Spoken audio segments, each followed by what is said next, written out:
en tout cas, la légalité a été associée dans notre société À la légitimité. ce qui fait qu'aujourd'hui on est très confus par rapport à ça. Oui.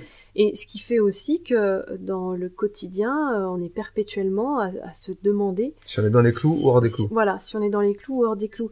Alors ça peut aller effectivement aussi dans des activités, ça se traduit par exemple des doutes qu'on peut avoir dans son activité professionnelle, ou comme je disais, ça peut passer par d'autres biais que l'activité professionnelle, mais où on va vraiment couper l'élan qui nous amène à exercer telle ou telle profession, Ouais. action, et qui fait que le mental revient régulièrement sur le devant de la scène pour venir interroger en fait nos élans.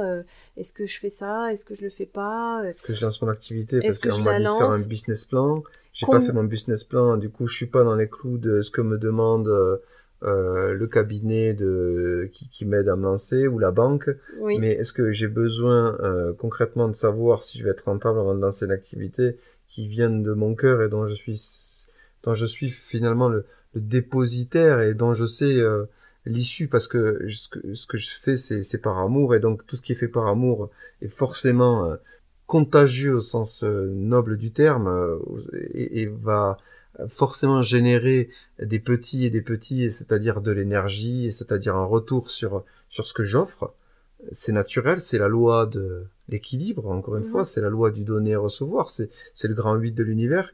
Et est-ce que j'ai besoin d'attester de ça par une étude de marché, un business plan qui me garantit, en fonction d'un certain seuil de rentabilité que je dois quantifier, une clientèle, l'étude d'une concurrence, que ce que je ressens au fond de moi comme un appel irrépressible auquel je ne peux que céder, a besoin d'être validé par toutes ces choses? Pas du tout.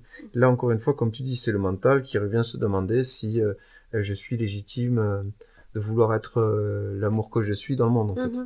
Ça nous conduit même parfois à sous-évaluer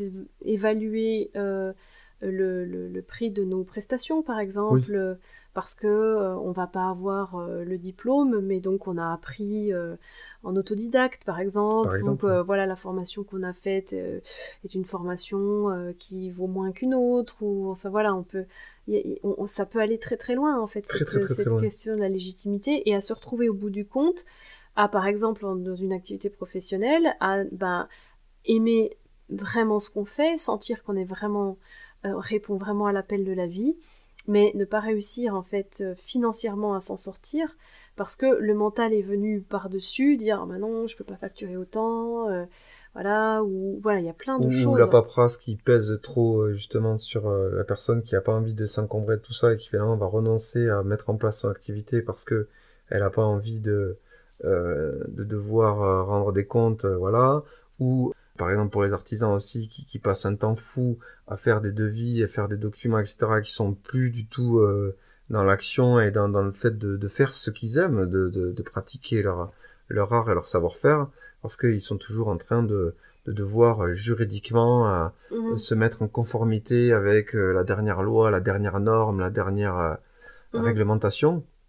Et à un moment donné, tout ça, ça pèse sur chacun, et ça nous sort de cet état de naturel, d'élan naturel à faire ce qu'on aime, en fait.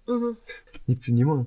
Donc l'idée aussi, c'est de se dire, voilà, comment je peux être dans une forme de simplification au maximum pour que justement tout ce qui relève là de ce cadre légal, justement, ne vienne pas étouffer tous mes élans. Oui, ma légitimité à être moi-même, en fait, c'est tout ça. simplement. Exactement. Voilà.